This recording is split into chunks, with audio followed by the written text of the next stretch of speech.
Oke, bismillahirrahmanirrahim. Assalamualaikum warahmatullahi wabarakatuh. Alhamdulillahirrabbilalamin. Asyhadu an la ilaha illallah wa asyhadu anna Muhammad Rasulullah. Allahumma sholli ala Muhammad wa ala ali Muhammad. Nah, untuk hari ini insya Allah kita akan membahas mengenai bagaimana cara menghitung pH, asam, dan basa lemah. Di pembahasan sebelumnya kita telah membahas bagaimana cara menghitung pH dari asam dan basa yang kuat. Sekarang kita spesifik membahas bagaimana cara menghitung pH dari asam dan basa lemah. Nah, di sini ada beberapa contoh asam dan basa lemah. Misalnya di sini ada asam format atau asam metanoat yang biasanya disemprotkan oleh semut saat menggigit. Nah, ini yang kedua adalah penggunaan dari asam metanoat atau asam cuka yang biasanya mungkin ditambahkan ke dalam bakso, mie ayam, pempek, dan lain sebagainya.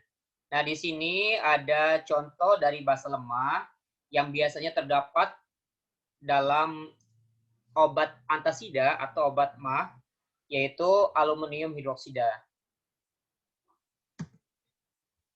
Nah, sekarang kita membahas mengenai cara menghitung pH asam dan basa lemah. Nah, untuk menghitung asam lemah, kita harus tahu dulu bagaimana konsentrasi dari H+ untuk asam lemah tersebut. Rumusnya adalah akar dari Ka dikali Ma. Nah, konsentrasi H+ juga bisa diperoleh dari derajat ionisasi dikali dengan konsentrasi dari asam tersebut, atau alfa dikali Ma. Sedangkan pada basa itu tinggal diubah aja, A-nya dengan B. Jadinya akar dari Kb dikali Mb. Kb itu adalah tetapan ionisasi basa lemah, Mb adalah konsentrasi dari basa lemahnya. Nah, untuk menghitung pH, pOH-nya itu sama dengan asam dan basa kuat. pH itu adalah minus logaritma konsentrasi H+. Sedangkan basa adalah minus logaritma dari konsentrasi OH-. Oke, biar lebih paham, kita kasih contoh. Contoh pertama, di sini ada asam metanoat atau asam format adalah asam yang dihasilkan dari gigitan atau semprotan semut. Nah, jika terdapat 1 liter larutan asam metanoat 0,005 molar di sebuah botol dengan nilai Ka-nya sebesar 1,8 kali 10 pangkat minus 4, berapakah pH larutan tersebut? Nah, karena ini adalah asam lemah, jadi kita tentukan terlebih dahulu konsentrasi dari H+-nya. Berarti konsentrasi H+-nya adalah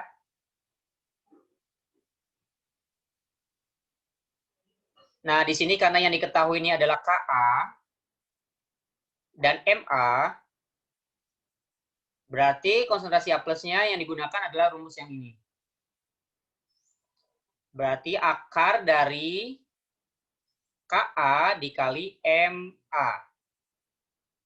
Nah, Ka-nya sudah ada 1,8 kali 10 pangkat minus 4. Nah, Ma-nya biar lebih gampang, kita biasakan menggunakan bilangan berpangkat. Nah, caranya dari desimal ini ada berapa angka? 1, 2, 3, 4. Berarti ada 10 pangkat minus 4 dan angka di depannya tinggal dikasih aja angka 5 di sini. Berarti 5 dikali ya, berarti dikali 5 kali 10 pangkat minus 4. Nah, angka dengan angka kita kalikan, berarti di situ 1,8 dikali 5. Nah, ini insya Allah angka-angka yang disetting untuk soal, biasanya itu angka-angka untuk yang gampang untuk dikerjakan. Nah, 1,8 dikali 5, berapa hasilnya? 1,8 kali 5 berapa? 9. Oke, betul, 9. Nah, minus 4 ditambah minus 4, berarti 10 pangkat minus 8. Oke. Nah, akar 9 itu berapa? Ada yang tahu akar 9 berapa? 3. 3, betul. Nah, akar dari 10 pangkat minus 8 itu tinggal dibagi aja 2. Akar 2 berarti tinggal dibagi 2. Nanti kalau ada akar 3 berarti tinggal dibagi 3. Berarti 8 dibagi 2. Berarti pangkat minus 4 molar. Nah, kalau sudah ketemu konsentrasi H plusnya, kita masukin tuh ke rumus pH-nya. pH itu kan minus logaritma dari konsentrasi H plusnya. Berarti minus log 3 kali 10 pangkat minus 4. Jadi pH-nya itu tinggal diturunkan aja nih, minus 4 dikali minus, berarti 4. Berarti jawabannya adalah 4 minus log 3. Oke, nomor 1 sudah ketemu. Jawabannya adalah 4 minus log 3. Silakan jika ada yang ingin ditanyakan terlebih dahulu.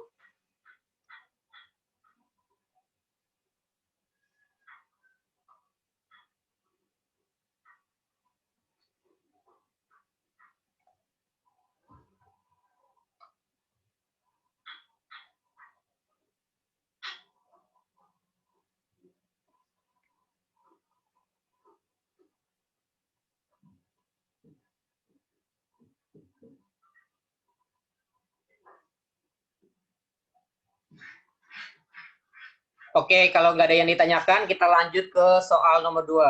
Biar lebih paham. Asam metanoat atau asam cuka adalah asam yang biasa ditambahkan ke dalam bakso atau pempek. Nah, jika terdapat 500 ml larutan asam etanoat 0,4 molar di sebuah botol dengan nilai Ka sebesar 1 kali 10 pangkat minus 5, berapakah pH larutan tersebut? Caranya sama dengan soal nomor 1. Berarti kita cari dulu nilai dari H plusnya, konsentrasi H plusnya. Nah, ini soal nomor 2. Berarti konsentrasi H plus itu sama ya, berarti akar dari Ka dikali Ma. Akar Ka-nya sudah ada nih. 1 kali 10 pangkat minus 5. Nah, dikali Ma. Ma-nya 0,4. 0,4 itu sama aja dengan 4 kali 10 pangkat minus 1. Karena angka di belakang komanya itu cuma 1, berarti pangkatnya minus 1. Berarti 4 dikali 10 pangkat minus 1.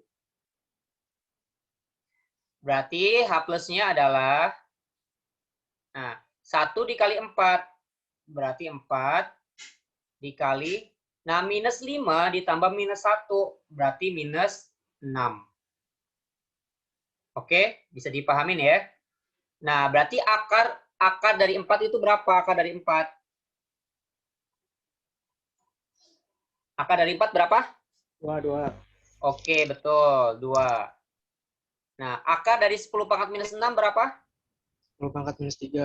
Oke, betul. Jadi tinggal dibagi 2 aja ya. Jadi min 6 dibagi 2, berarti minus 3 pangkatnya. Nah, kalau sudah dapat konsentrasi dari H+, kita bisa langsung ketemu pH-nya, yaitu minus logaritma dari konsentrasi H+ tersebut. Berarti minus log dari 2 kali 10 pangkat minus 3. Nah, ini tinggal dikali aja dengan minus. Berarti pH-nya adalah minus dikali minus 3, berarti 3. Berarti 3 minus log 2. Oke, nomor 2 itulah jawabannya, yaitu 3 minus log 2. Silahkan jika ada yang ingin ditanyakan.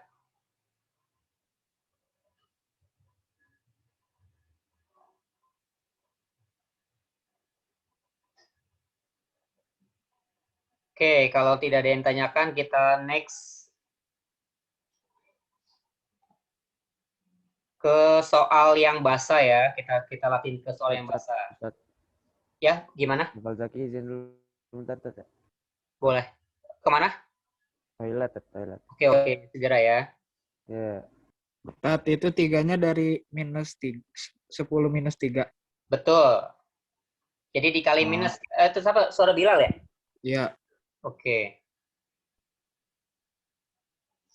Kayak gitu.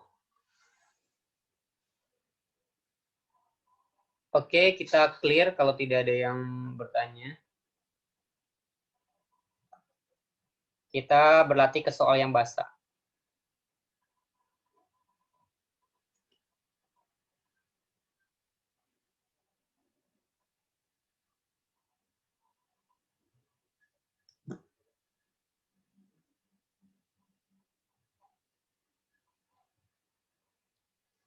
Oke, kita berlatih untuk soal yang basah. Aluminium hidroksida atau AlOH3 merupakan salah satu kandungan yang biasa terdapat pada obat MAH.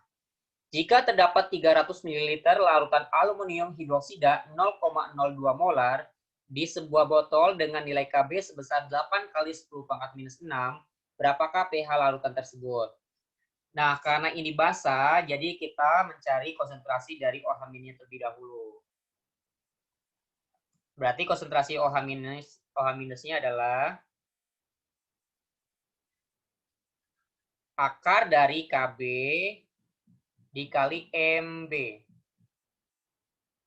Berarti Kb-nya sudah ada di soal, itu sudah dicantumkan 8 dikali 10⁻⁶. Nah, kita kalikan dengan konsentrasinya. 0,02 itu kan angka di belakang komanya 1, 2. Berarti pangkat minus 2. Nah, ini angkanya angka 2, berarti 2 kali 10⁻⁻². Oke, sekarang kita kalikan 8 dikali 2 itu adalah 16. Berarti konsentrasi OH minusnya adalah akar dari 16 dikali min 6 ditambah min 2, berarti min 8. Nah, akar dari 16 berapa? 4. Betul, 4 ya. Akar dari minus 8 berapa? Min 4. Oke, betul. Tinggal dibagi 2 ya. Jadi 4 dikali 10⁻⁴ konsentrasi dari OH minusnya. Nah, kalau udah dapat konsentrasi dari OH minus, kita dapat pOH terlebih dahulu karena dia basah. Nah, berarti pOH itu minus log dari konsentrasi OH minusnya. Sama seperti asam ya, cuma diganti aja H plus dengan OH minus. Berarti minus log dari 4 kali 10⁻⁴. Nah, ini tinggal diturunkan aja, minus 4 dikali minus. Berarti pOH-nya kita dapatkan 4. Berarti 4 minus log 4. Nah, di Indonesia ataupun di luar negeri itu biasanya ditanyakan itu pH dari larutan atau pH dari tanah. Jarang sekali orang menanyakan berapa sih derajat kebasahannya. Berapa sih pOH-nya? Jarang ya orang bertanya kayak gitu. Jadi kita cari pH-nya. Nah, di sini pH ditambah pOH itu sama dengan 14. Kalau yang sudah pernah mempelajari pembahasan tentang asam kuat dan basa kuat, itu persis sama ya. 14 itu datangnya dari mana? Dari pH saat kondisi netral. pH netral itu kan kita sama-sama ketahui bahwa pH-nya berapa kalau netral? Berapa pH netral? 7. 7, betul. 7. Netral itu betul ya, jadi 7. Nah, netral itu artinya konsentrasi H plus sama dengan konsentrasi dari OH minus. Berarti pH itu sama dengan 7, pOH-nya juga sama dengan 7. Jadi 7 ditambah 7 sama dengan 14. Nah, ketika kondisinya tidak netral, nah di sini kan contohnya basah nih. Basah itu kalau kita mau nembak nih, kalau soalnya PG, kalian cari option yang nilainya itu di atas 7. Jadi sengebleng-ngeblengnya kita kalau nembak soal PG, kalau soal basah itu cari yang di atas 7. Misalnya, aduh lupa nih bagaimana cara ngitungnya. Nah, kalau kita mau nembak, cari yang di atas 7. Sebaliknya kalau soalnya asam, nyari yang di bawah 7. Kayak gitu. Nah, kalau pengen pasti, berarti pH itu adalah 14. Nah, ini pOH-nya pindah ruas. Berarti 14 dikurangi pOH. Jadi pH-nya sama dengan 14 dikurangi pOH-nya berapa? Jangan lupa dikurangin dulu biar nggak salah menghitung matematikanya. 4 dikurangi log 4. Nah, berarti 14 dikurangi 4 itu adalah 10. Minus dikali minus itu plus, berarti jawabannya 10 ditambah log 4. Nah, inilah jawabannya untuk soal yang bahasa ini. Jadi pH-nya terbukti di atas 7, yaitu 10 plus log 4. Oke, semoga semakin paham ya, karena sudah ada 3 contoh soal nih. Silakan jika ada yang ingin ditanyakan. Bisa chat, komen, bisa melalui audio, silakan jika ada yang mau ditanyakan. Oke, betul ya. Jadi K itu adalah tetapan kesetimbangan. Jadi kita kan di bahasan sebelumnya tentang kesetimbangan kimia, Kc dan Kp. Sama, kalau yang asam lemah dan basa lemah itu kan tidak terionisasi sempurna. Jadi makanya terbentuk reaksi kesetimbangan. Nah, pada asam, Kc-nya itu tinggal diubah aja. Kc-nya, kan kalau Kc itu secara umum ya, larutan apapun. Nah, kalau larutan asam, ya udah tinggal diganti aja. C-nya dengan A. Jadi Ka. Kalau larutannya basa, Kc-nya diubah menjadi Kb. Kayak gitu. Jadi Ka dan Kb itu adalah tetapan kesetimbangan, betul.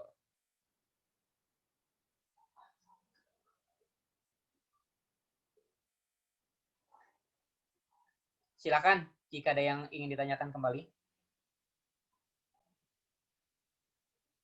Oke, biar lebih paham kita berlatih ya. Silakan hitung kedua soal ini. Yang pertama persis sama ini dengan soal latihan yang sebelumnya. Jadi Ustadz tinggal mengganti konsentrasi dan Ka-nya aja, diedit sedikit. Nah, nomor 1. Jika terdapat 1 liter larutan asam metanoat 0,04 molar di sebuah botol dengan nilai Ka-nya sebesar 1 kali 10⁻⁴, berapakah pH larutan tersebut? Itu soal nomor 1. Soal nomor 2.